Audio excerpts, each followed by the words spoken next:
BNP ভারপ্রাপ্ত chairman Tarique রহমানের নির্দেশে মুন্সিগঞ্জের সিরাজদিখান ও শ্রীনগর উপজেলায় রাষ্ট্র কাঠামো মেরামতের ৩১ দফার লিফলেট বিতরণ করা হয়েছে।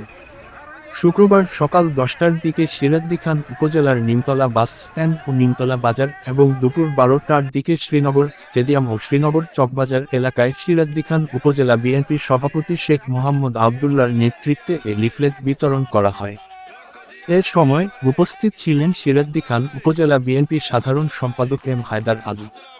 শ্রীনগর উপজেলা বিএনপি সভাপতি শহীদুল ইসলাম মৃধা, সিনিয়র সহ-সভাপতি আশরাফ হোসেন, সাংগঠনিক সম্পাদক ফারুক মোড়ল, সিরাজদিখান উপজেলা বিএনপির সাংগঠনিক সম্পাদক হাজী নূর হোসেন, হাজী আমিন উদ্দিন চৌধুরী, উপজেলা বিএনপির দপ্তর সম্পাদক ওহিদুল ইসলাম ওহিদ, জেলা স্বেচ্ছাসেবক দলের সাধারণ সম্পাদক মোহাম্মদ সিদ্দিক মোল্লা, সিরাজদিখান উপজেলা মহিলা দলের সম্পাদিকা জান্নাতুল ফেরদৌস লাকি, সিরাজদিখান উপজেলা যুবদলের আহ্বায়ক ইয়াছিন সুমন, সিরাজদিখান উপজেলা ছাত্রদল সভাপতি সাফুকাত হোসেন রকি, উপজেলা স্বেচ্ছাসেবক দল আহ্বায়ক আজিজুল বুয়া, উপজেলা কৃষক দলের সভাপতি হাফিজ আলমগীর, শ্রীনগর উপজেলা যুবদলের সভাপতি জয়নাল আবেদিন মৃধা জেমস,